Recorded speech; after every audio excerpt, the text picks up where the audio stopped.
Can we do some filming also of our discussion? Okay.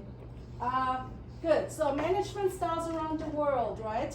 Let's take a look which aspects are, when it comes to managing people, which aspects are actually influenced by cultural differences. Okay. So first of all, there are differences in authority and decision-making processes, right? For example, in high PDI countries, do you still remember what is PDI? What does PDI say? High PDI. What does it say? Yeah, what does it mean? The distance between the superiors and subordinates. Yeah, differences between different layers in hierarchy, right? What about the difference? Big difference or small difference? There's a big difference, right, in the power distribution, in the distribution of authority between different layers or between different groups in society. In a business context, of course, we are talking about superior, like managers, and their subordinates, right? So in high PDI countries, we can observe, right, that subordinates are not likely to contradict bosses, right? Because he or she is a person of authority, right? However, in low PDI countries, which resemble more egalitarian societies, right, where power and authority is more equally distributed, right, they often do, okay? So they want to express their own opinion. If they do not agree, with what the boss says or proposes, they will make themselves be heard, okay? They will express their opinion or their objection, okay? With respect to decision-making process, right? So we also usually distinguish between these three different patterns, right, in decision-making. We have top-level management decisions, so all the decisions, big and small, are being made, are decided, right, by top management. So it's top-down, right? So this kind of decision-making culture is more prevalent in high PDI countries, right? Yeah, like the CEO, yeah, the founder of the company, right? They decide, they make all the important decisions, right? Decentralized decision would actually mean, yes, that middle and lower level, in fact, all employees, yeah, all members of the organization would have a say, right? It's like our voting right, okay? It's like voting rights, right? We can compare it, with any kind of organization, yeah? Like, we just chose our new president, right? Our president from our university, the next president, right, was just being chosen, right? So if we are in a more, high PDI country, right, more like a top-level management decision, then maybe you and me, we would not have a voting right, right? In more democratic or low PDI countries, right, everybody would have a voting right, okay? So decentralized would mean, yes, authority, decision-making power would be distributed to lower levels and to everybody, okay? Everybody would have a chance to participate in this decision-making process. Or a more adapted form, or you could say mixed form, between top level and decentralized, is so-called committee or group decision-making, yeah? So in that case, for example, the employees would choose a vote for a representative, who then would vote on specific decisions, okay? So it's like an indirect way of decision-making, yeah? And this obviously, what kind of decision-making culture, obviously is related, to PDI, yeah, to power distance, okay? And then also here, the next point, right, management objectives and aspirations. How do we motivate people, employees? How do we manage people, employees, right? So what are the aspirations of workers when they enter the workforce or join an organization, right? For example, some would aspire, lifetime employment and security. That would be important to them when they apply for a job, right? And they would expect the company to, give them, this benefit, right? In return for long-term loyalty, right? So it's like, a two-way, beneficial, reciprocal, kind of relationship, right? Is that the case, right? So in Asian cultures, for example, we can see this. Yeah, in Japan, for example, we have this big, multinationals, big companies, right? And they recruit employees, and it's a kind of, very long-term, stable relationship, right? So both sides, the organization and the employees, would benefit from each other through this long-term relationship, right? Whereas if you compare, to European culture, right? I suppose you don't have work experience, right, in Europe, or do you have work experience in US? Thurston, I remember you do have extensive work experience, right? Yeah, remote working. In US, right? Remote working for a US company. US company, okay. So how would you rate, US company culture? Is there this kind of reciprocal long-term? They hope, to keep you long-term. Or are they very rational, terms and conditions, if you ask for a salary raise, then you're out. Or, if you don't bring the goals, achieve the goals, MBO, right, you are out. So very, very, they decide very much on facts and figures and not on relationships. Exactly. On your ability, on your Achievement, on our performance. achievement, on our performance. Yes. And everything we discuss really straightforward. Very straightforward. Okay. There's no basing on any personal relationships like Okay. that. So changing the stance, if you, from your own viewpoint, how do you react, to this kind of organizational culture? It's a very tough, performance-oriented culture, right? Exactly. So if you work for that company for 10 years, right, they don't care whether you are there for 1 year or 10 years or 20 years, right? If you qualify to be fired, you will be fired, right? Exactly. So how do you react to this? Are you going to be loyal to this company? Not really. Not really, right? Yes, because this is a win-win benefit between two. Yes, it's reciprocal, parties. right? It's reciprocal, right? Exactly. So the employee will also have to prepare, right?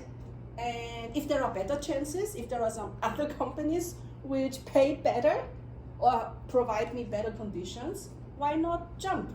Why not switch, right? Okay, so this is what is meant here, right? We have to understand, the objectives and the aspirations of employees. How can I keep them? How can I manage them and motivate them, right? And this is very subject, to culture, right? Also, when we take a look here at some other points, communication, right? So last week we talked a lot about Hall, right? Edward Hall and his communication framework, right? So he defined what is high context versus low context communication. Can you tell me again what is high context? What does it mean? What does context mean? Anybody know what context means? Charlie. What does context refer to? And why do we distinguish between high and low context? High context means the level of power distance is high, and also relate to not straight. Mm-hmm. Not straightforward, right? High context. Indirect communication and expression, right? Why is it called context? What context? what is included in communication context? Situational The context. communication culture. Yeah, it includes, for example, non-verbal aspects, right? As Hall has said, right? We have to observe the body language. We have to observe the setting, the atmosphere, right? Because these kind of non-verbal elements, they can also transmit message, not only the spoken words, right? So in high context communication cultures, we have to pay a lot of attention to context, yeah? Because not, the spoken words, do not necessarily carry all the message, right? Yeah, you have to observe the context in order to get the message, the full message, okay? Also, in terms of formality, right? Level of formality, the speed or tempo, we say tempo, right? Tempo means the speed at which we do business, okay? The speed at which we talk business, right? Is it fast or is it slow, right? So tempo or speed in getting down to business. How much time do we spend before we sign the deal, right? So obviously in high communication context cultures, right? We spend more time, we have to invest more time, right? Nurturing the relationships and establishing mutual trust before we can sign the deal, right? In low context communication culture, it's not necessary, yeah, because we just directly talk about prices and conditions, very straightforward, right? Okay. Yeah, so yes, there's a lot of potential here for misunderstanding and conflict. Yeah, and in fact, this is also an area, where international business deals can go wrong or can fail, right? Okay. Also, negotiation emphasis, right? This is what Charlie just said, right? About being very straightforward, right? Can we negotiate prices directly, right? Terms and conditions, right? Services associated, etc. Okay. Formality, how do we address our partner? Yeah, by the first name, by the family name, by degrees or not, right? Yeah, so informal versus formal communication, right? And also time perception, according to Hall, right? Time perception is also one of those non-verbal languages, right? Non-verbal aspects of language. We distinguish two different time perceptions. Okay, so one is called monochronic time or M time perception. The other one is P time or polychronic time perception. Yeah, M time, P time. What's the difference here? Yeah, so M time cultures, they are very straightforward and fast, in getting down to business. Okay, because they think that time is a very valuable resource. We should not waste time, right? Yeah, when we have a meeting, then I hope we can finish the meeting on time.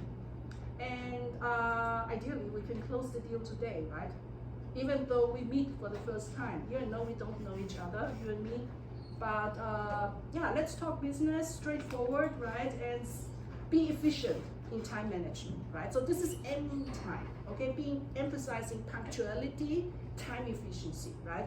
But in P time cultures, time is not the most important element, in business, right? We should spend as much time as we need. Yeah? So time budget should not be defined ex ante, but actually we should use the time that is necessary, to get this business going.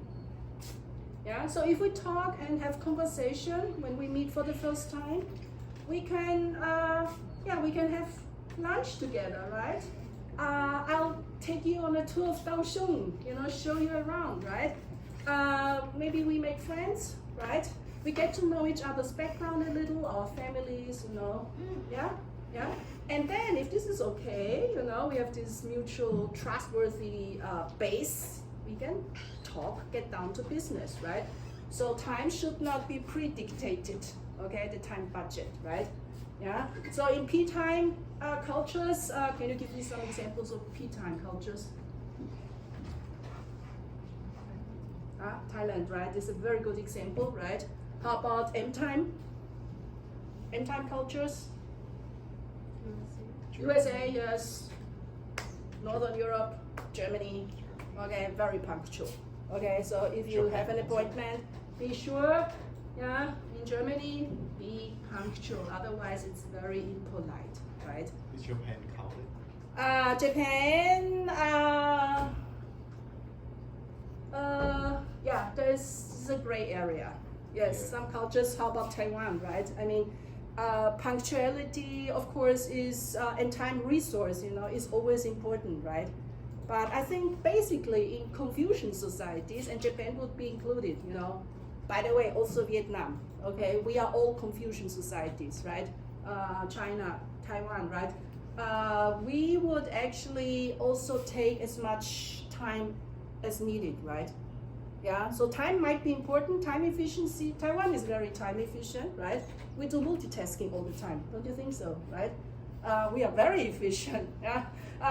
But, when it is necessary to spend more time on specific issues, we will do so, right? Okay. Good, okay, so just, we should just pay attention, right? When people from both two different cultures, meet with each other, there's a lot of cultural conflict potential, and this kind of conflicts could actually be avoided if we knew in advance, right, about these cultural differences. Good, I'm going to skip a lot because you can go through that. Just maybe some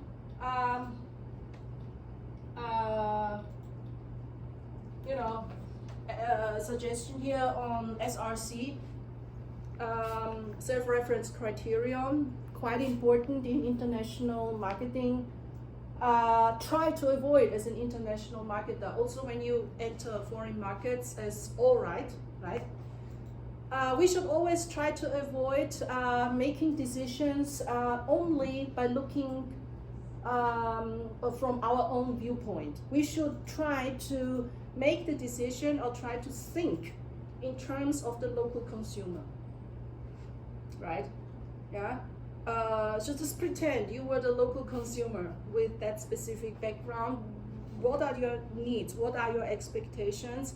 What would make you satisfied or happy? What kind of products and services would meet up, meet up to your expectations. So don't try to make a decision only by referring to your own background, cultural background, knowledge background, but try also to analyze and make the decision, taking the stance or the viewpoint from the locals. That's quite important. That's why we have to spend now, a lot of time getting to know the local culture. So if you decide you want all right, to enter, for example, the Vietnamese market, right? Then you should be knowledgeable about Vietnamese culture, right? So this is just a suggestion, right? Trying to eliminate SRC as much as possible. Then we will be more successful in international marketing. Okay. And also last week we already had a discussion, right, on do's and don'ts, right? You remember, right? I was asking you, each one of you, what are the do's and don'ts in your home countries, right? Yeah. So here's the saying, right? When you're in Rome, just do as the Romans do, right? So if you want to sell a market, all right, to Scandinavia, then you should know about Scandinavian consumer behavior, culture, right? And try to learn from them, okay? Just adapt, to the local culture, yeah? So you go to Rome, try the pizza, right? And don't ask for, I don't know, 肉燥饭, right? You should adapt your food habits, for example, when you are in Rome, right? It's quite tasty, Italian dishes, right? So we learn when we are there, right? Yeah? Do as the Romans do, okay? But, right, this is called adaptation, right? In international marketing, we emphasize the importance of adaptation, but I have to say, adaptation is not equal to adaptation because there are different levels to adaptation. Some adaptation we have to do in order to succeed. If you don't, you will fail, okay? Some adaptations are electives we can do. If you do it, if you adapt, then you will most probably be more successful. The chances, of success are higher if you do voluntarily adapt. But there are also items or elements, in a local culture where it is not expected, that you as a foreigner adapt. Yeah. In fact, if you do it, then it's kind of weird, and it's not welcome, and it's very sensitive. It's not adequate. Okay. So let's take a look at each one of them, right? What are the imperatives, electives, and exclusives, right? Okay, Asia, right? Spend time to establish 好关系. Yeah, in Confucian society, it's definitely very important, right? Yeah, 关系, good relationships will help you a lot, become more successful. By the way, 关系 translates into other languages as well. So Confucian society is not the only area where relationships count, right? So you have it in Japanese as well, right? Yeah, and in Spanish. Okay, so if you go to do business in South America, right, relationships also count a lot, right? So 关系 translates also into other languages, emphasizing, establishing trust as a precondition, to do business, right? Here. Okay, so sometimes cultural imperatives are not only about values, yeah, adapting to local values, but also adapting to local habits, right? So how do we greet each other? That's the question I asked you last time, right? Yeah, it's obviously a behavior, right? A very simple movement, right? A behavior. So how do we greet each other in different countries, right? Yeah. What about the perception of space? Do you remember? Yeah, perception of space, perception of time, non-verbal elements of culture, right? So here, in South America, there is an inclination. Yeah, not only South America, also Southern Europe. Okay, there's an inclination towards touching each other, right? Or more closer, body contact, right? During conversation, right? So this could lead really to very uncomfortable, or maybe also at least some uncomfortable situations, right? If you have somebody involved who comes, from a culture where you have to keep distance between people, right? Like Japanese, right? Or maybe Thai people, right? And so you just picture, right? You have a Japanese businessman meeting up, with his business partner in South America, and these two, negotiate, do business, right? And they have to do a lot of adaptation. Depends on who should adapt to whom. So who should adapt to whom? What's your suggestion, Thurston? Because you have pretty much experience. Basically, the supplier or the buyer? Who should adapt to whom, right? Because obviously you have two cultures, culture A, culture B. Who do you think has the responsibility to adapt and to change himself? Mostly suppliers. Or do you think both? I think mostly the suppliers Yeah. adapt with the buyers. You mean the supplier? Yeah, they should adapt to the culture of the buyer. Yeah, both? The same? Yes. Yeah. So you both think customer is king? The customer is always the king. Yes. Because we need their money. You need the money. Do you think location plays a role? So if you have, the American, right? Your American customer, suppose, okay, visiting you in Vietnam. You are his supplier, right? Who should adapt? It's not you visiting him in the US, okay? Gotcha. Yeah, think about it. Okay, so sometimes maybe location. Yeah, okay, of course we are going to define who is the supplier, who is the customer. Customer is always the king, okay, or mostly the king. But obviously location may also play a role, right? Where do you meet up? Or maybe you meet up in third countries.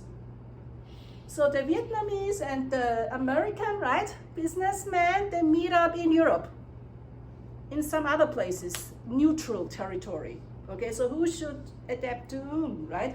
That's quite interesting, right? Okay. Okay, Germany loves titles.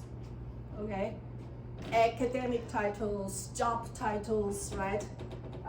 Please use it. Okay, when you go to Germany and you know your business partner has a doctorate or is the CEO or the founder, of that company, please use the title as much as possible because it will make your business partner happy and feel respected, okay?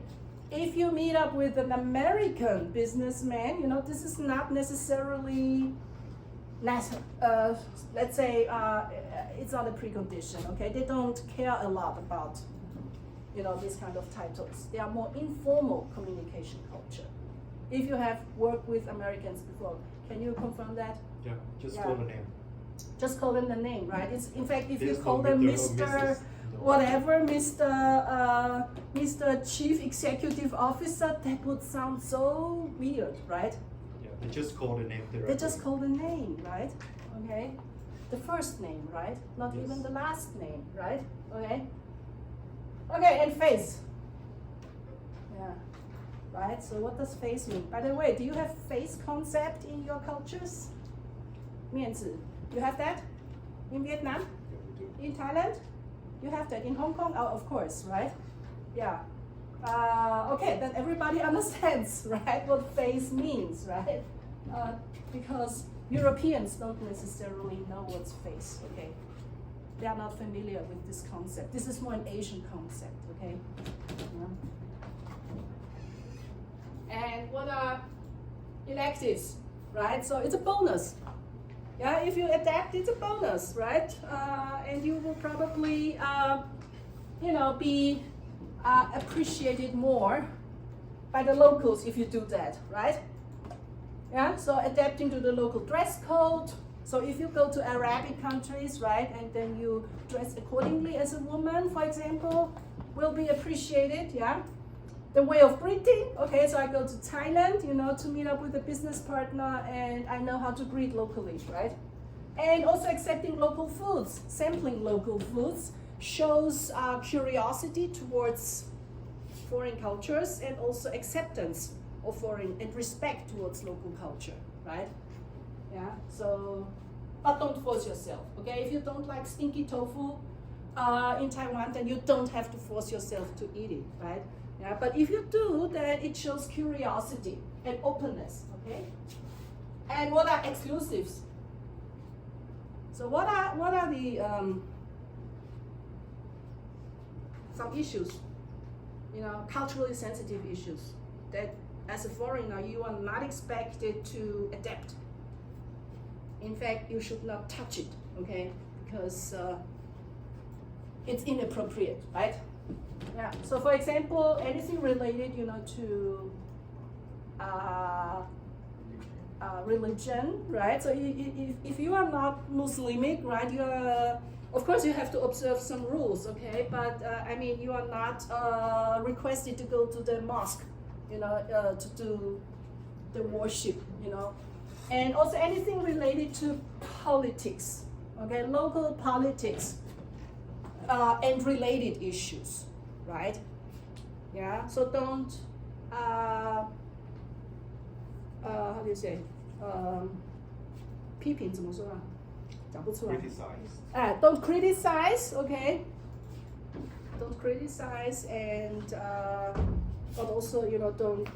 Of course, you say positive things, yeah, but try to stay neutral and not to take position, okay? And some cultural, customs, you are also not expected necessarily, to participate.